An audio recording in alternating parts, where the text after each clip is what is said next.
And loser also very well might be. Yeah. No, I'm more just of the fact of, one of these archetypes is already is going to make it. Black-Red Vengevine. Paul's going on a mulligan to 5 at the moment, which is, a concern for every deck in Modern, but I actually suspect that this deck can function on a mull to 5 better than most. Yeah. Paul Conlin, and now I see the face. So we have covered him before playing Bridge from Below, Insolent Neonate. So he has a lot of reps with this and similar decks, and Citrus Supplier is a very big upgrade. Just dumps cards into your graveyard. It's like more looks at Vengevine and Bridge from Below. It's the Black Hedron Crab. Is that even that far off? No, that's pretty close. Okay. The fact that it can't just sacrifice itself means that you're not always getting as many cards, but the fact that you want to block with it can be worth a good amount. Yeah. It does it on turn 1 also. Which, yes. I guess only if the format's very fast matters. One thing that Citrus Supplier really opened up is that you see 4 copies of Gravecrawler in Paul's list here. When the previous list existed, it wasn't always a guarantee that you have a zombie. Gravecrawler plus Vengevine synergizes very well. You're putting more cards in your graveyard. Citrus Supplier is a zombie. So you have some draws where you immediately just mill over Gravecrawler and Vengevine, and you can bring that back right away.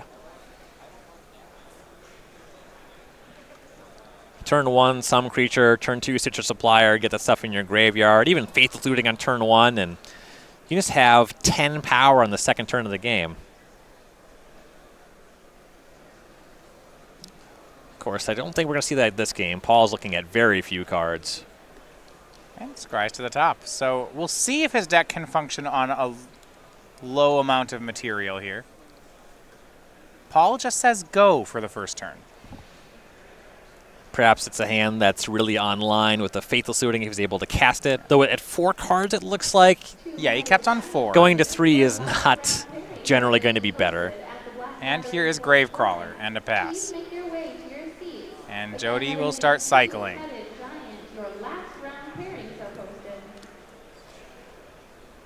And Paul really needs to get ahead of this sort of effect from Jody. He's going to build up that graveyard, inevitably cascade into a living end, and Conlin's deck is not going to be good at blocking from there. Has a number of creatures that can't block, Gravecrawler being chief among them, and then Hangerback Walkers and Walking Ballistas that don't come back really from living end. And Jody's still cycling. We had Desert Ceradon and Archfiend of Ifnir. At this point, Jody may not cast a living end. He could just eventually play a nice draft deck, curve into some things. Probably not. He could. Yes, theoretically. Yeah. Or he could just cast he could make a living end here too. That'd be pretty good. Jody is a player that plays a good amount of Modern. He is someone that streams Magic. I have to imagine that he's seen this deck in some capacity. He has been making splashes. Oh, he's going to Beast Within Paul's Land. Just what a gentleman play. And then, next turn he's going to make him get rid of that token. Paul did draw another land. Goes back up to 1. Yeah, cracked fetch land right away, though the land was the draw for turn. Be a little bit surprised to see a spell from here. And here is Stitcher Supplier. Card from Magic Core Set 19. When it enters battlefield or dies, mills yourself for 3. So he'll get a Bridge from Below and a Gravecrawler into the yard. Now,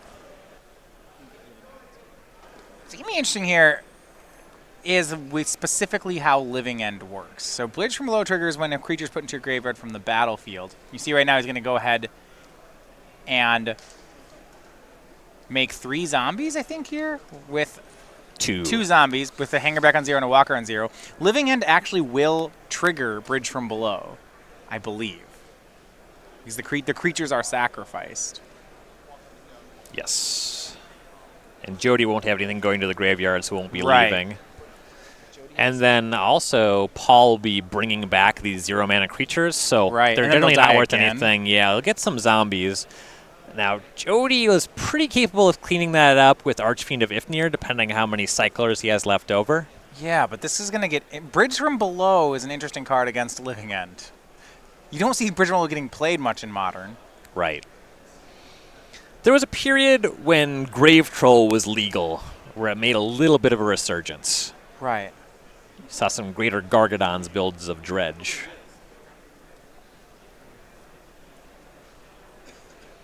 And we'll see a pass from Paul.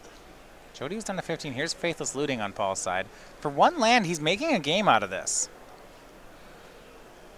In response to the looting, Jody, he's got another Beast Within, also Violent Outburst.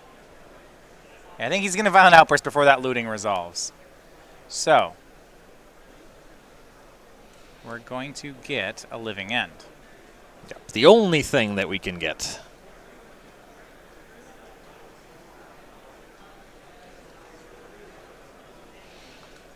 We'll see if Jody's holding priority to cycle some other creature on top of this, or maybe use a Fairy Macabre. Fairy Macabre will be an interesting one. It looks like no, he will get Desert Ceradon and Archfiend Vifnir into play. So some number, we saw 2 creatures sacrifice Stitcher's Supplier. We'll see how many zombies we get here. 2 creatures were sacrificed. Yeah, we'll so see that's the 2 zombies. Stitcher Supplier trigger as well will mill Paul for 3, as that's gone to the graveyard. And then those 2 guys die again. So Paul gets two triggers off the Hangerback and the Ballista dying. Now, I believe Paul gets 2 more zombies. Yep, off the creatures dying on Living End. Yep, so there's kind of a lot happening there. Right. A lot of things, some weird timing things. At the end of it, though, you see Paul with 4 zombies and that blood gas that was in the graveyard. Right, and this is all still on Paul's turn. Yeah, that was in response to that Faithless Looting. Right, so now he discards 2 cards, including a Rotting Rats. And now I think it's on to Jody. If he can cycle 2 cards, he'll still just sweep away the board thanks to Archfiend of Vifnir. So cycles the Desert Ceradon. 1 zombie play. The upper stack of zombies with 1 -1 counter on it. The last one does not have one. And it's not a tall order for Jody to discard or cycle some other card on this turn. Right. Yeah, also triggering off discarding. Looks like, I want to say he picked up a Fairy Macabre. Okay, well, that'll work.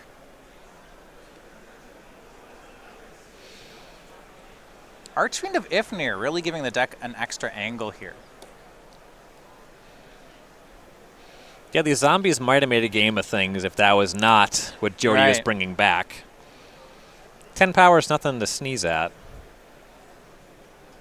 But reducing it to 0 certainly makes it so.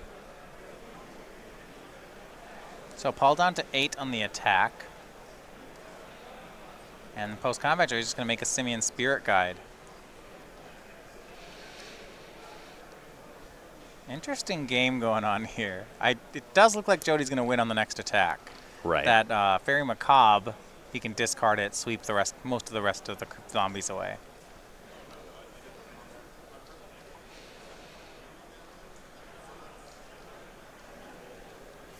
Here's a landfall trigger. Paul's looking at bringing Bloodcast back, but now Jody is at the ready with that Fairy Macabre. Right, hits 2. -1 counter on the creatures. Yeah, Paul will pick them up. Yeah, I imagine it was Bloodghast Bridge from below. Maybe some other card besides Bloodghast. Doesn't really matter. Sweeping away those zombies is going to seal it. So game 1 goes over toward Jody Keith on Living End. So this is going to be an interesting one to break down out of the sideboard, with both players using the graveyard so heavily. On Jody's side, his sideboard's pretty limited because he can't play things that could be cascaded into. Right. 4 Dead Gons as removal.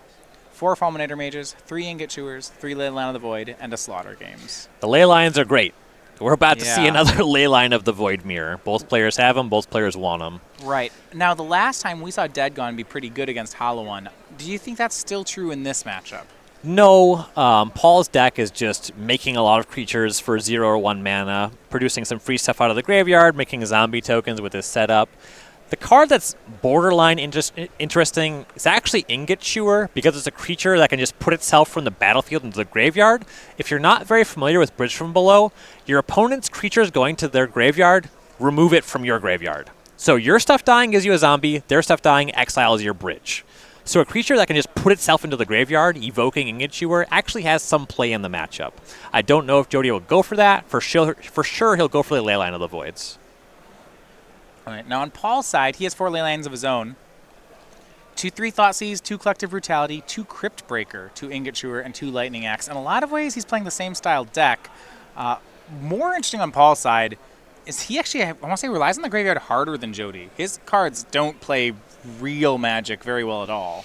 Yeah, his stuff has really come out of the graveyard. He doesn't have the ability to produce green mana, so it's not like he's casting a Vengevine. Right. He's trying to put Bridge from Below in the graveyard, put Vengevine in the graveyard, Gravecrawler, make all this stuff come back, convert with the Goblin Bushwhacker. It's not like he's good at casting Hangerback Walker and Walking Ballista. So my first question is, if Jody just has a Leyline in the opener, what does Paul have counterplay? How well can his deck beat that? He's just going to be casting kind of these crummy creatures, really hoping for his own Leyline.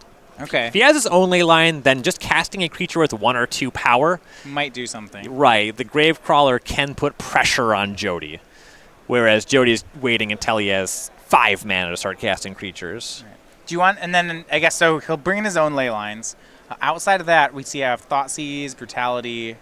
That stuff's all fine. Yeah, maybe Lightning Axe. It can kill an Archie and a Vifner. I think that we're playing for a game that we've already lost. Okay. He also is sideboarding a little bit heavy. I think the discard spells are better than Lightning Axe, so if we're bringing that in, that means we're already looking at least 7, probably 9 cards with the Brutalities.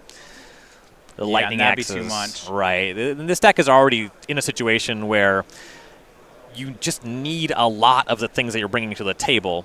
Your cards played really well together, and they play really poorly on their own. Yeah, a lot of these things are not even functional unless there's some kind of synergy going on. Right, and for that reason, it's hard to bring anything past the 4 ley lines even. Yeah, I mean, right, you said you have 4 uncastable Vengevines, for example. Right. Yeah, with sideboarding, the deck always has the option to trim the Goblin Bushwhackers. Those are generally only good if your deck's really doing its thing. You can trim on some of the other effects. You know, Rotting Rats is not the most exceptional card. Jody's deck not really wants to discard a card to Rotting Rats. It's more that the individual impact of the Rotting Rats is not too much. These are also decks who are just based on how they play out are likely to have Leyline of the Void in the sideboard. So that's probably on some level on both players' radars. It's interesting. You're right. They are both on both players' radars, but neither of their decks have very many tools to answer it. Right. For Jody, it's don't board out these Beast Withins. Right. For Paul, it's, I don't know, attack for 1 with Goblin Bushwhacker. Yeah. Activate Hangerback Walker. All right. Check here. Once I said to keep, are there any ley lines? We won't know yet. Jody's mulliganing. Right. Yeah, and you don't get to know as you mulligan down. You wait until both players keep.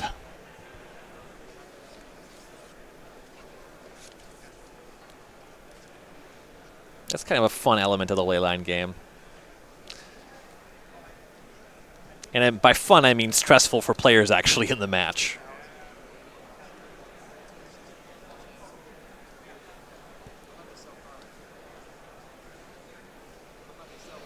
The Living End deck is actually very capable of keeping a wide range of hands. Yeah. Mana sources and cycling creatures. One of the things I find interesting with it is that it can be tough because of so many cycling creatures to make mulliganing decisions with. You know, something like 2 lands and 4 cycling creatures. Is that a keep? Ooh, yeah. Is it good? I don't know. Unclear, yeah. I can draw 4 cards, and maybe I have a sweeper that brings them all back on the 3rd turn of the game. Maybe. So we have one-sided leyline situation. Paul Conlin had a leyline in his opener. Jody did not. Mm-hmm. He's on 7 to Jody's 6, and one of those 7 was the leyline. So we'll see if it's worth that card. Turn 1 Gravecrawler from Conlin. It's almost always going to be worth the card. Especially because Jody's answer is 3 mana and having Beast Within. Yeah, I do think that Jody's deck's more capable of winning through leyline than Paul's. When it comes, sweepers still do things. Agnostic of any pressure, I definitely agree. And yeah, the sweepers are worth something. Though Paul, because of these Citrus Suppliers, Faithless Lootings, there's a chance he's just bringing some stuff back. That was true. We did see that last game, a Living End from Jody's side. And Jody won because Living End made him 11 power of creatures. But the Living End did very little to get rid of Paul's board. Right. In particular, once Stitcher Suppliers get involved, Paul's going to have some stuff in his graveyard. He can miss. You know, it's only so many cards, but the odds are definitely in his favor to have something there. Now, it might just be some 2-power creatures and 1-power creatures, but he gets in these early hits, and that can add up. Jody's second land here. He'll pass. He does have cards that could be cycled. He's not cycled any of them yet. Content with his holding. If he's been hanging out with the Beast Within, then it's likely very worth it to hold out for those cycling creatures. Yeah. Especially under the pressure he's under right now. He's not taking too much damage. It looks like Paul's Keep is largely predicated on that Leyline of the Void. Okay. And you can kind of suss that out because the broken elements of the deck, they all cost 1, maybe 2 mana.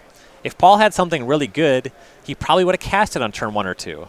Right, we're just having some medium beats right now. Now, this is going to be kind of scary. Here's Goblin Bushwhacker from Paul. It's a good amount of damage. These 3 will swing in for 7, dropping Jody to 10. Looks like now he will cycle away a Monstrous Carabid. And a Horror of the Broken Lands, drawing into at least 1, maybe 2 more lands. In his hand, full up on lands here. You see 4 of them just shuffled to the front. Yikes. Fairy Macabre cast as a blocker for Jody. I see. Okay. That is a sign of weakness if I ever saw one. Yeah, that is not great. Yeah, he just has to start blocking these creatures. Yeah, from 10 with an additional point just on the table with that Walking Ballista. Jody appears to not have ever had access to that Beast Within that might have been there.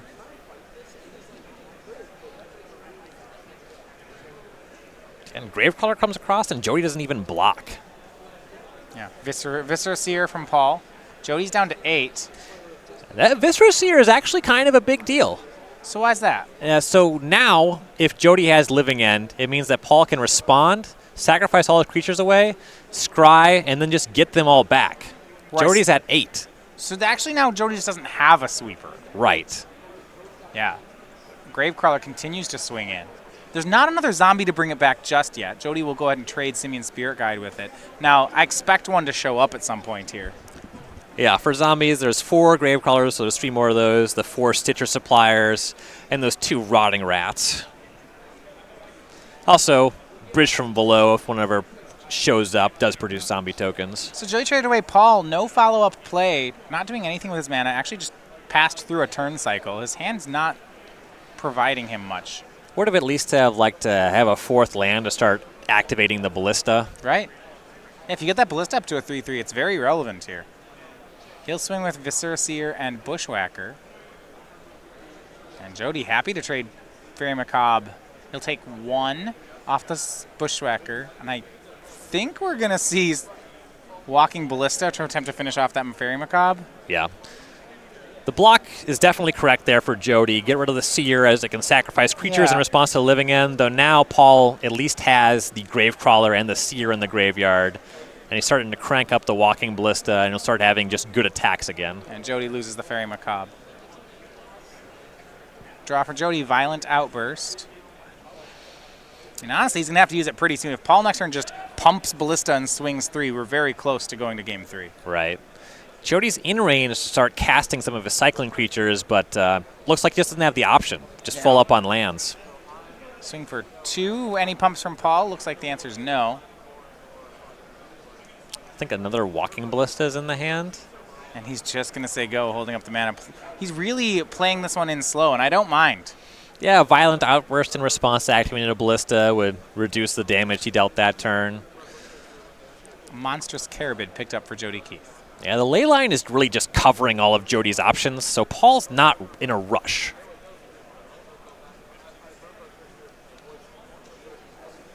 If Jody plays that Carabid and Paul has another Ballista, that's actually lethal.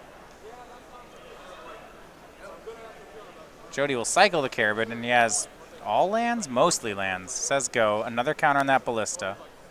See if there's maybe a Beast Within in response, otherwise he'll get the counter. And it goes up to a 2/2. Yeah, and now if these creatures connect, this is lethal. 3+2. Swing. Violent Outburst is going to force it on Jody's side.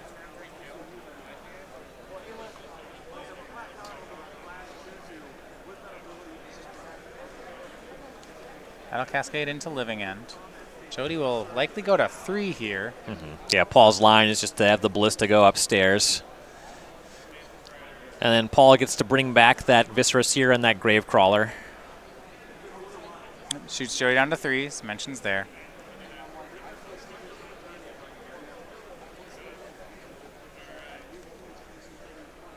And so Bushwhacker is down. Creatures come back. Ballista dies again. Jody's still at that 3, and we'll see if there's any sort of post-combat play from Paul Conlin. Land 5 and a pass. He's been hanging on to a second Ballista, I believe. If he gets a 6th land, he can just cast it and it's lethal. Yeah, at this point, I actually like waiting. Yeah, Jody will pick up cards. Lethal attackers anyway. Yeah, no real pressure there. So we will be going to a game 3 here. A one-sided ley line fight there goes Paul's way. Jody's hand actually...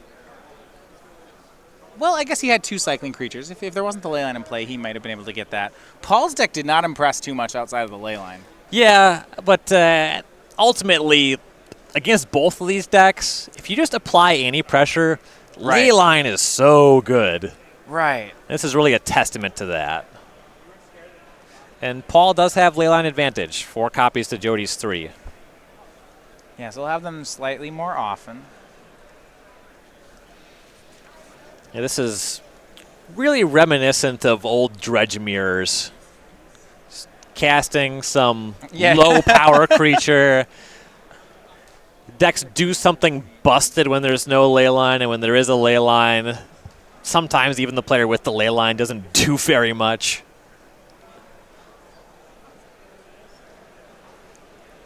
So, 3rd game will decide it.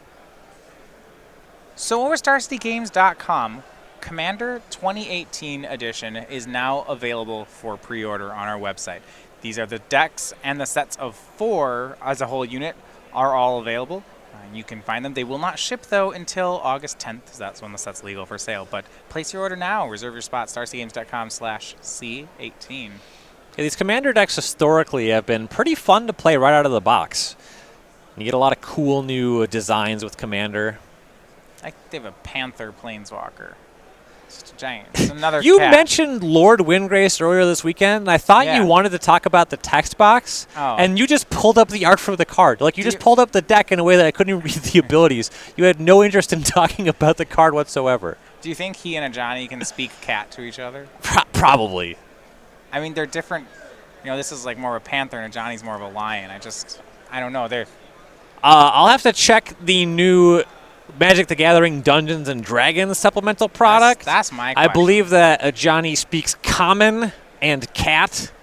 Is Cat's a language? Cat doesn't have regional dialects because they definitely wouldn't have the same accent. I mean, Johnny speaks Common and Cat Common. Okay. That joke is for no one, by the way. If you got that, thank you. I've played a couple Dungeons and Dragons sessions recently. It's Cat Common's not a language. Common is. Correct. You're so close. You're so close.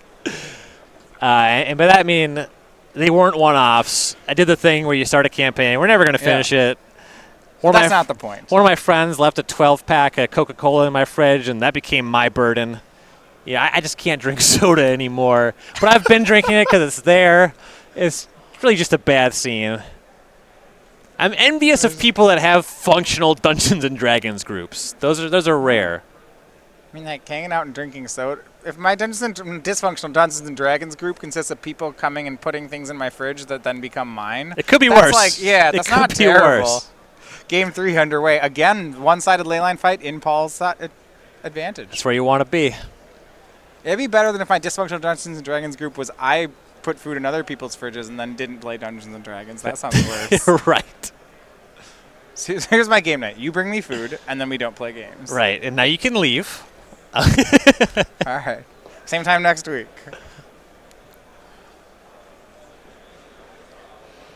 And we'll see if Paul can actually do something busted on top of Leyline. You got to remember, that is still an option for the deck. Game 2 was Leyline and some 1-mana 1/1s and 2/2s. Right. Now we're okay, I like this. We discarded Vengevine and Bridge from Below. All right. That's a big deal. That is way less fair than what he was doing previously. Yes. Now, this turn could have gone 0 mana, like Walking Ballista, Hangerback Walker, bring back Vengevine, make some zombies. So it could be scarier, but it's still pretty scary. Now, you know that we never get to see cool things. So Jody's just going to Fairy Macabre both those cards, I'm sure. That's true. Paul played around it. He's I just sandbagging carded 2 great things, and now you can exile them. Yeah, want to at least cast this Hangerback Walker for 1 so I get a point in. Back over to Paul we go. Here's a fetch land. I want to see like a 2 Stitcher suppliers. Oh, yeah. The first one hitting a Vengevine. Oh, yeah. Let's just hit more Vengevines. Then we need to therapy Jody off them. You know, naming Demonic Dread, naming Violent Outburst. Oh, Cabal Therapy would be messed up in Modern. Yeah. Here's Insolent Neonate from Paul. Ooh, can we discard Second creature. discard a Vengevine? Well, Jody may want to respond, right? I would consider it. Cycles of Carabid. Finds a Horror of the Broken Lands. Yeah, you want to get that bridge out of the graveyard That's a macabre. before the Insolent Neonate's able to be activated. That's good. Oh, discarding a Vengevine. Yes. Making a zombie. Now does Jody is he going to Fairy Macabre both these Vengevines? I'm going to be so sad. I mean, that's probably the play. Paul will only get a zombie for that. I'm going to be so sad. He draws off Insolent Neonate. It's not even that bad. You can He's got wait. another Bridge from Below in his hand. It's You can wait for Paul to have another creature, and there it is. Citrus This is Supplier? where you want a macabre. Oh, there's both of them. Boo! Wow, that's the rudest. Paul's still doing pretty good, though. Yeah. Mills over, a Hangerback Walk. Oh, another Bridge. There's 2 Bridge from Belows in the yard. That's not bad. Yes. We can work with that. We haven't seen any of these Hangerback Walkers or Walking Ballistas from Conlin yet. It's not clear how capable he will be of triggering his own Bridge from Below. Right. He is at least in a position where Living End means he'll get a bunch of zombies and Jody will get nothing because of Leyline of the Void. Living End actually currently upgrades Paul's position. He goes from Yeah, if you just cast Living End, it's like, thank you. right. He goes from a supplier and a zombie to 2 zombies and a supplier activation. So plus 1 power and question mark additional value. Also, that Neonate comes back. That's good for some more zombies. On Jody's side, 2 Simian Spirit Guides and land 3 in the hand. I mean, he's got Dead Gone. Has boarded them in. Looks like another Horror of the Broken Lands. A Violent Outburst. And that's the full grip. So he'll cycle Horror. And passes the turn. Back to Paul we go. Jody's still at a very healthy 19. Paul's graveyard semi-managed. Still has those 2 Bridge from Belows left. Yeah, that Fairy Macabre for those Vengevines, that was a big deal. His life total would be closer to 0 were that not available. Okay, here's Viscera Seer. And Gravecrawler. Ooh, we could have fun with this one. Ooh, yeah, so now... This is so nice. With Bridge Below in the graveyard, he has 2 copies. When he starts untapping with mana, he can sacrifice the Gravecrawler to the Seer, making 2 zombies for his 2 Bridgers. And then play it. And he has zombies left over, exactly. Just cast it, make a bunch of zombies. I like this. I like what's happening here. Yes. And Jody can't knock him off of that because Paul just uses the Seer to put the creatures in the graveyard. Without Leyline of the Void in play, this is a difficult matchup for Jody. And with Leyline of the Void in play, this is an easy matchup for Paul. Yeah. Dead Gone from Jody Keith. I would expect a response. So in response, Paul's going to sacrifice the Gravecrawler to scry 1, get 2 zombies. Do you think he goes all the way to sacrifices the supplier as well? It's an upgrade on the supplier. It makes sense to me. Scries to the bottom. No, he'll just sacrifice it to itself. It looks like he's keeping the supplier around, but makes 2 more zombies, scries 1. Doesn't make a huge difference either way. No.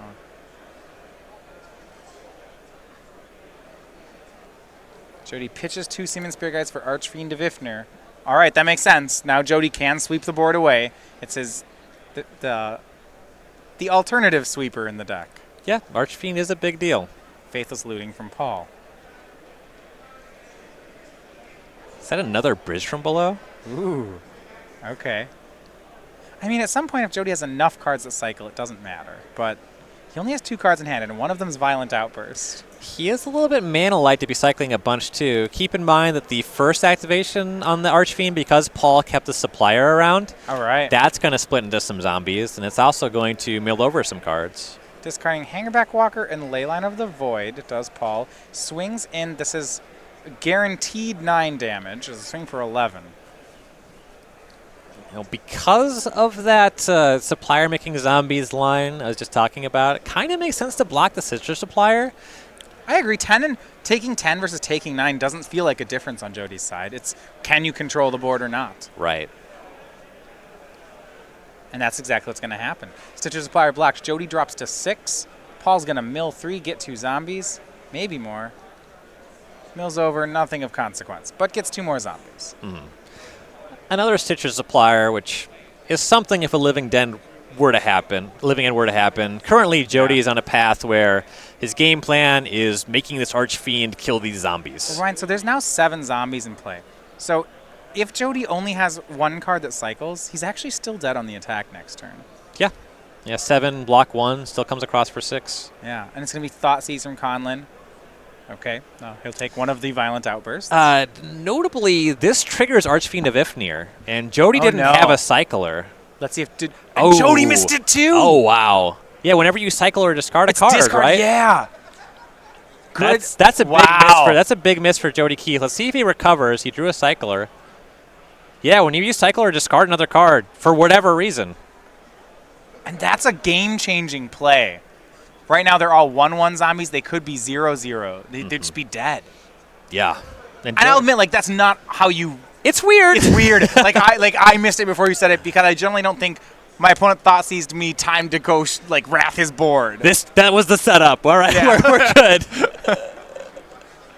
Gravecrawler cast from the graveyard for Paul Conlin. Wow. Okay. I mean, Jody's forced to Violent Outburst into Living End now. Right.